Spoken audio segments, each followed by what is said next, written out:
Mua harmittaa jossain yläasteella ja lukiossa just lukion alussa just se juttu, että mä halusin tuoda ihmisille mahdollisimman paljon iloa, mutta jotenkin tuntui, että aina kun mä puhuin, niin kukaan ei kuunnellut ja aina kun mä kerroin jonkun läpän, niin just samaan aikaan kaikki puhuu ihan täysin. Ja sano ikinä puheenvuoroa. Mä en oikein sano ikinä minkäänlaista huomioon, joka musta tuntuu, että mä oon semmonen aika laiminlyöty tyyppi.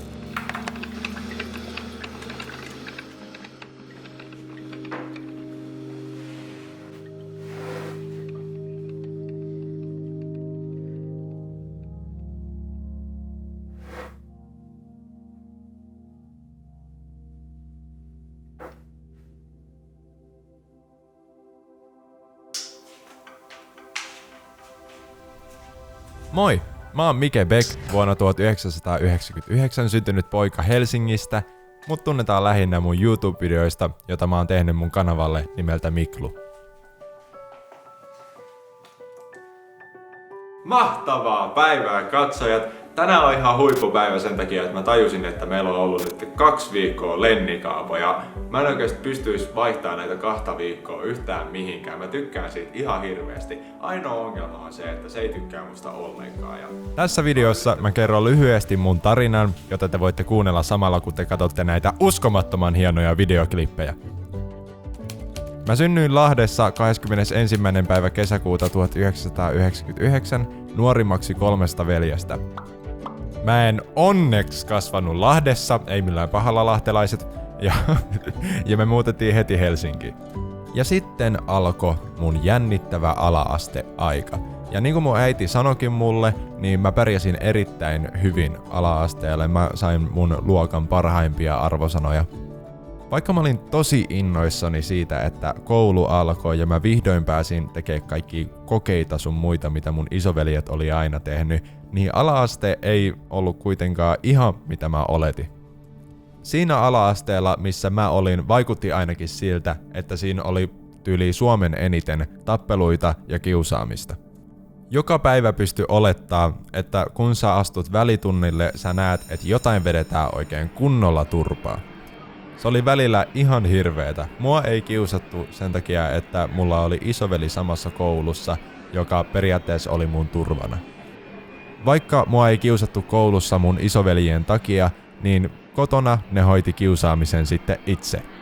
Siitä huolimatta, että meidän perheessä on aina ollut erittäin hyvä henki ja me rakastetaan toisiamme erittäin paljon, ei ollut maailman helpoin homma olla nuorin veli. Mun isoveljet kiusas mua erittäin paljon.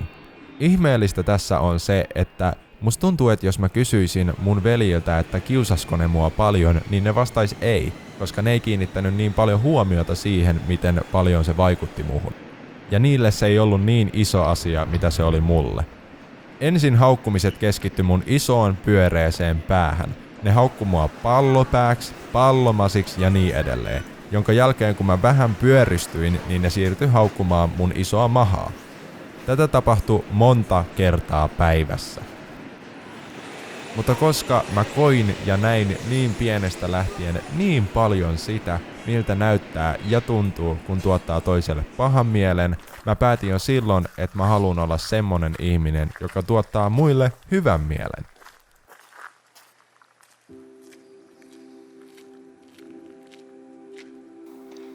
Mä asuin täällä syntymästä 14 vuoteen. Mun mielestä joo. Mieti kuinka paljon juttuja tapahtuu syntymästä 14 vuoteen. Oi että! Tässä oli mun veljen huone. Tässä oli olohuone, jossa vietettiin suurin osa ajasta. Ja toi alakerta oli mun huone, missä mä pelasin lähinnä erittäin paljon. Meillä oli aina semmonen leikki, että me hypittiin tuosta parvekkeelta alas. Sitten me juostiin takas ylös, hypittiin takas alas, juostiin takas ylös, hypittiin taas alas. Ja me oltiin tosi pieniä, niin toi väli oli tosi iso meille. Niin sitten mun nilkka murtui siinä ja sitten me ei saatu enää tehdä sitä jostain ihmeen syystä. Äiti oli hirveän tiukka. Kerran mä ärsytin niin paljon mun keskimmäistä veljeä, että se lukitsi mut tolle parvekkeelle, kun oli talvi. Ja laittoi vaan oven kiinni ja lähti pois ilman, että kertoi mulle yhtään mitään, että milloin se tulee takaisin. Se oli aika pelottavaa.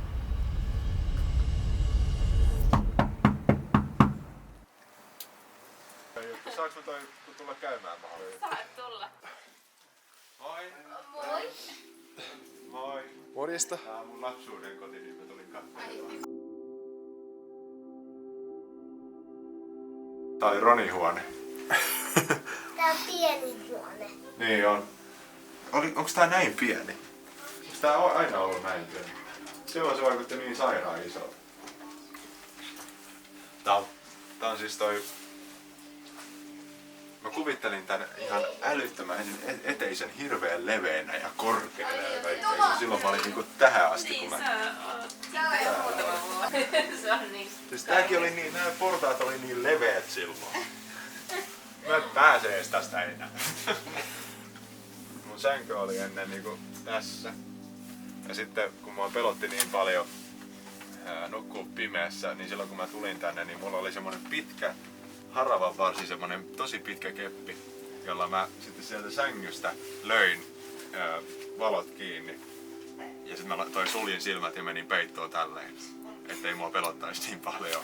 Sitten mun tietokone oli tuolla takana. Ja koska mä pelasin sotapelejä, ja silloin mä en saanut pelaa sotapelejä, niin mä käänsin sen tietokoneen silleen, että se näyttö oli tonne päin. Ja mä vietin siellä varmaan 5 tuntia päivästä pelaamassa vaan koko ajan mun kavereiden kanssa. Tulee ikävä silleen kotia ja vanhempia ja perhettä kun täällä on ja rupeaa miettimään niitä kaikkia mitä täällä on tapahtunut ja kaikkia niitä jotain pikkuriitoja, jotka ei nyt tunnu mitenkään tärkeitä asialta ja sitten kaikkia niitä hyviä hetkiä ja kaikkia niitä kun me syötiin aina yhdessä tai pyrittiin syömään aina yhdessä iltaruokaa. Tää oli ihan huippupaikka. Tää on hieno paikka viettää lapsuutta. Mä asuin koko mun ala-asteen tossa lapsuuden kodissa, jonka jälkeen me muutettiin uuteen kotiin, kun mun yläaste alkoi.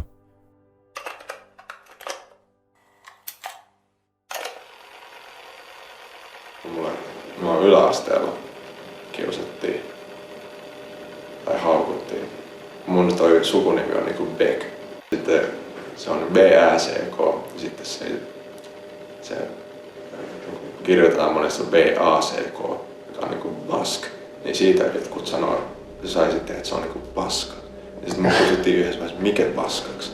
Mua ei periaatteessa niinku sattunut se. Muuttiko sua sit niinku ihmisenä paljon se aika, kun se niinku sua kiusattiin? Joo, siis musta tuli niinku tosi outo. Okei. Millainen? Millä tavalla outo? Siis mulla oli valetyttöystävä, Okei. 1,5 vuotta. Sitten mä kerroin kaikista niistä treffeistä, missä me ollaan ollut. Näin edespäin. Periaatteessa se oli sen takia, että mä koin itteni todella loseriksi siinä vaiheessa. Ja mä halusin todistaa muille, että mä en ole loser. Sinne vessaan, mihin me nyt mennään nyt, niin mä menin sinne aina hengaan sen takia, että sitten mä en näyttäisi, että mä oon yksin. Tää oli mun safe space. Se safe space on mikä on.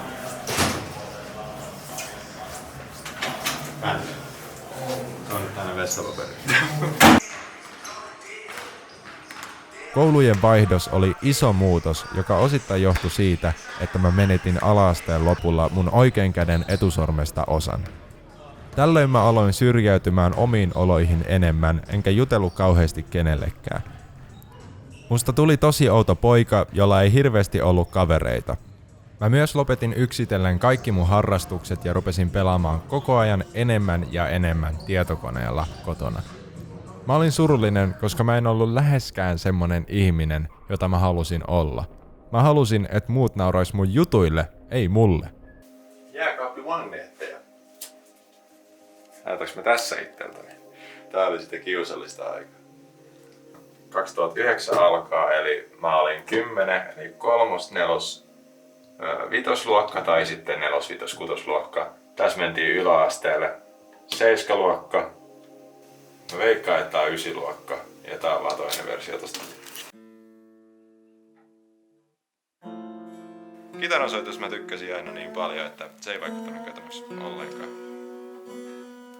Se oli semmoinen juttu, mitä mä tein huolimatta kaikesta. Aika moni olisi lopettanut kitaransoito sen jälkeen, kun etusormi lähtee, kun se on kumminkin, en mä täällä pysty soittamaan, mutta mä opettelin käyttää sitten näitä 3 sormea. Sitten enemmän. Että siinä mua ei kiinnosta. Mä ihailin pienestä asti tubettajia, esim. Nigahigaa ja Smoshia, jotka tuotti muille iloa videoillaan. Ne teki just sitä, mitä mä halusin tehdä enemmän kuin mitään muuta. Tällöin mun veli Ronikin oli aloittanut jo YouTube-videoiden tekemisen, josta mä olin tosi kateellinen. Mä katoin Ronia tosi paljon ylöspäin, koska mulla ei ollut sitä rohkeutta, mitä Ronilla oli silloin, kun se aloitti tubettamisen. Sitten Roni pyysi mut mukaan auttamaan yhdessä sen videossa, jolloin mun elämä muuttui pysyvästi. Mitä enemmän mä esiinnyin Ronin videoilla, sitä enemmän ihmiset alkoi pyytämään multa omaa kanavaa. Mulla ei ollut siihen ennen rohkeutta, mutta kun mä aloin saamaan satoja viestejä siitä, että mun on pakko tehdä oma kanava, mä vihdoin toukokuussa 2016 tein mun ensimmäisen videon. Joka oli aivan surkea, mutta vihdoin mä löysin sen paikan, johon mä pystyin purkamaan mun halun tuoda iloa muille. Musta tuli nopeasti tosi onnellinen. Vaikka mä tykkäsin videoiden tekemisestä tosi paljon, mä en oikein tiennyt minkälainen olla kameran edessä. Mä tiesin, että parasta ois vaan olla oma itseni, niin kuin sanotaan. Mutta mulla ei ollut tällöin mitään hajua, että mikä on tää oma itseni, josta puhutaan. Mä kävin läpi monta eri vaihetta. Mä käytännössä kopioin sen, minkä mä näin, että toimii muilla. Mä kopioin esim. Logan Paulia, PewDiePieta ja Casey Neistatia, koska mä en vaan tiennyt minkälainen tubettaja mä oon itse. Eikä mulla ollut mitään syytä muuttaa mun videoiden tyyliä, koska mä sain tällä mun ylienergisellä apinoinnilla niin paljon näyttökertoja. Mun kanava kasvoi uskomattoman kovaa tahtia ja musta tykättiin tosi paljon. Mulla oli silti itselläni koko ajan semmonen fiilis, että mä en oo tällä hetkellä aito itselleni. Mutta sitten joku tuntematon mies lähetti mulle erittäin pitkän viestin, joka oli täynnä rakentavaa palautetta mulle, joka sai mut vihdoin oikeille raiteille. Silloin mä tajusin, että ihan sama kuinka vaikeaa se olisi, mun pitää alkaa tekemään sisältöä, joka on mun näköistä ja josta mä oon ylpeä. Tää oman tyylin löytäminen oli paljon vaikeampaa kuin mä luulin, ja tässä tietämättömyydessä eläminen oli niin rankkaa, varsinkin kun mä olin tottunut siihen suosioon ja huomioon, mitä mä olin saanut, kun mä olin ylienerginen apina.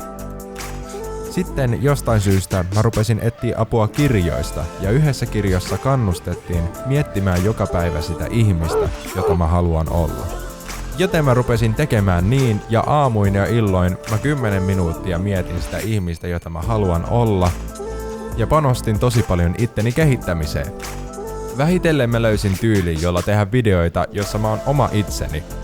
Tällöin mun videoista alettiin tykkäämään mun yllätykseksi vielä enemmän kuin ennen, mikä oli tosi kiva nähdä. Nyt mulla on maailman paras suhde mun seuraajiin, ja mä oon siitä tosi ylpeä, että mä pystyn olla täysin oma itseni. Meillä loppu veljien keskeiset riidat pari vuotta sitten, joten tällä hetkellä elämä hymyilee. Mulla on myös tyttöystävä, sano moi! Moi. Ja kissakin vielä, sano moi! Mikä se nukkuu? Mä oon kuitenkin vielä erittäin nuori poika, jolla on koko ihmeellinen elämä edessä. Mä haluun kokeilla kaikkea, paitsi huumeita, älkää kokeilko huumeita. Mut tunnetaan tubettajana, mut mä koen itseni osittain mun seuraajien kaverina, joka välittää niistä, jonka takia mä haluun niille parasta. Mä yritän antaa niille parhaan mahdollisen elämän mun neuvoilla ja esimerkeillä. Mä koen itteni myös persoonana, joka pystyy tehdä käytännössä ihan mitä vaan mun elämän aikana, jonka kautta mä tuon arvoa muille. Mä rakastan sitä, kun mä tuon muille hyvää mieltä, joten mä tuun varmasti tekemään sitä koko elämäni. Se, missä muodossa mä tuun tekemään tätä, jää nähtäväksi.